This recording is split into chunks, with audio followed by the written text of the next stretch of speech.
नमस्कार। आपका बात 25 में स्वागत है।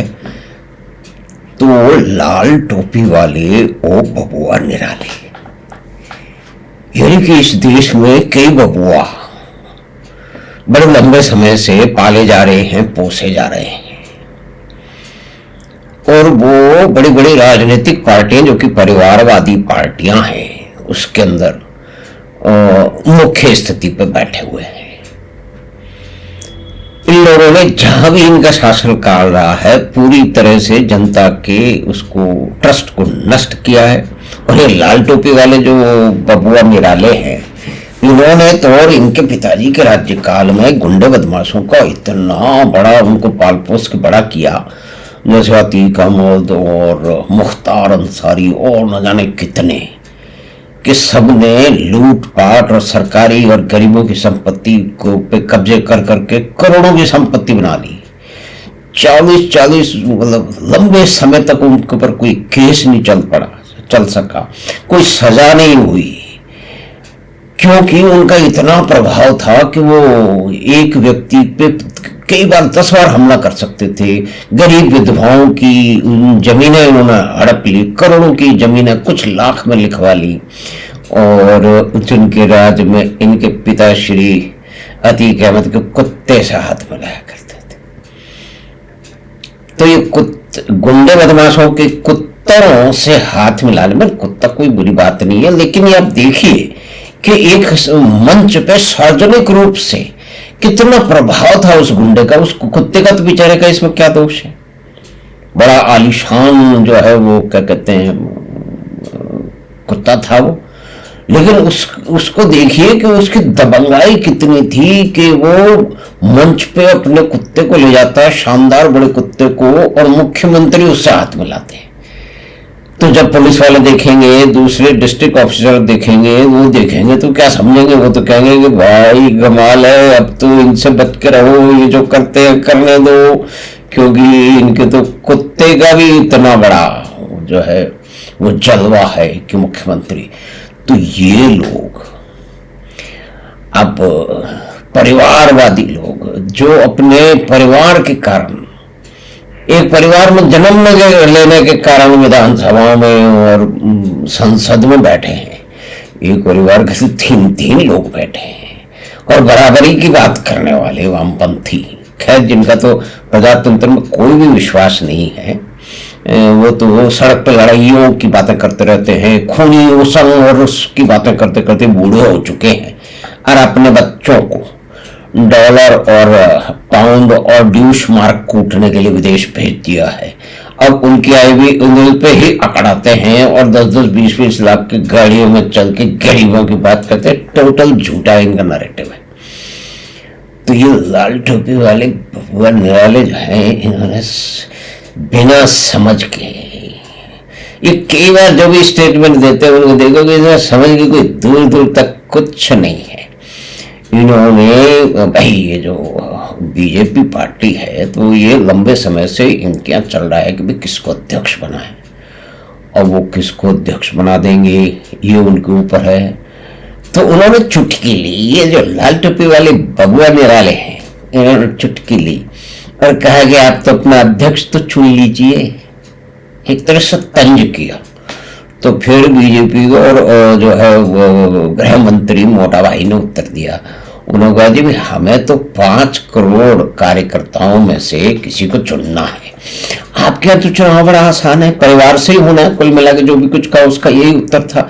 तो आप तो 20-30 साल तक बने रहिए, आपको कोई चुनौती नहीं है, कोई चुनौती दे नहीं सकता है।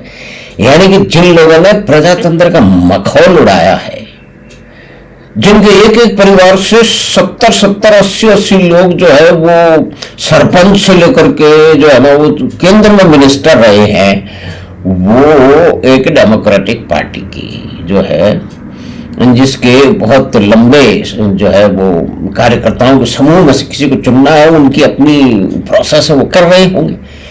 तो अब ये देखिए इस पर तंज कस रहे हैं तो लाल टोपी वाले बबुआ निराले। तो मोटा भाई ने उनको बहुत अच्छा सा उत्तर दे दिया है, लेकिन उनकी समझ में आया या नहीं आया। लेकिन सबसे बड़ी बात तो यह है कि जितने भी अपने आप बुद्धिजीवी का टोपा लगाए घूमते हैं।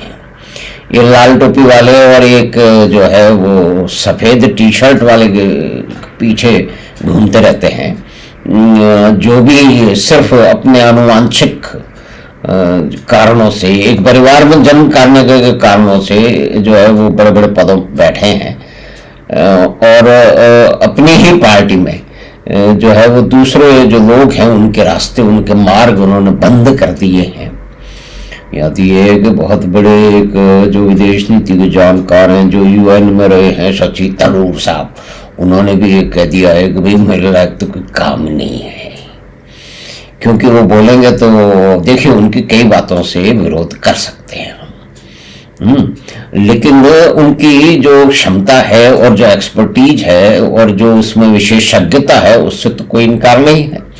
तो लेकिन ये उनको किसी भी विषय में संसद में बोलने ही नहीं देते, क्योंकि अगर वो बोलेंगे तो फिर तो अपने टी शर्ट वाले भाई साहब से बड़े हो जाएंगे, जनता उनकी बात ज़्यादा सुनने लगेगी। तो एक रणनीति के तहत इस तरह के जो आर्टिकुलेट, जिनके जो मुखर लोग हैं, जो तरीके से बात कह सकते हैं, जमा के बात कह सकते हैं, और उसके कारण उनके नेतृत्व में संकट कई प्रकार के आ सकते हैं, ऐसी को वो सोचते हैं कि आ सकते हैं, तो डरे बैठे हैं। तो अब उन्होंने भी झंडा थाम लिया है पलटी मारने का। उन्होंने कहा भाई कहीं दूसरी जगह मोदी जी के साथ अगर चला जाओ, भाई जाएंगे नहीं जाएंगे उनका निर्णय है, क्योंकि वो भी तो सेकुलरिज्म का बहुत बड़ा झंडा लिए घूमते हैं।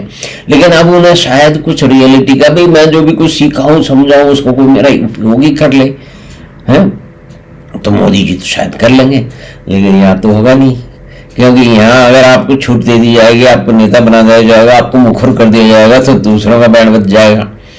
तो ये परिवारवाद की बहुत बड़ी समस्या है कि ये निकम्मे लोगों को और उनके अपने चापलूसों को आगे करने के अंदर ये अभिशप्त है, लेकिन बहुत सारे विद्वान इसको मानते नहीं है।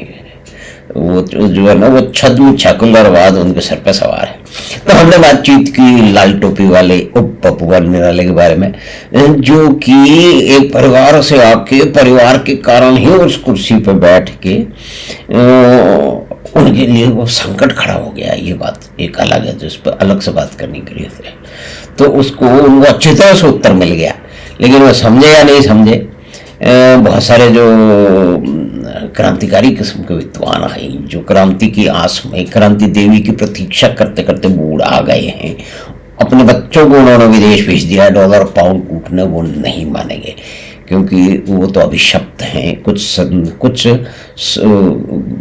काले सत्यों को स्वीकार करने से।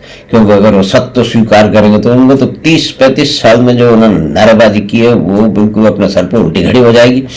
तो हमें ऐसा है कि छोटी सी बातचीत थी लाल टोपी वाले पप्पू निराले के बारे में की, तो आपको पसंद आई होगी। तो आपसे अनुरोध है कि आप बात 25 को सब्सक्राइब करें और लिंक अपने मित्रों और परिवार के साथ साझा करें। हम आपसे फिर मिलेंगे किसी इसी तरह की बात और किसी व्यक्ति विशेष से वार्ता के साथ में। तो धन्यवाद, नमस्कार।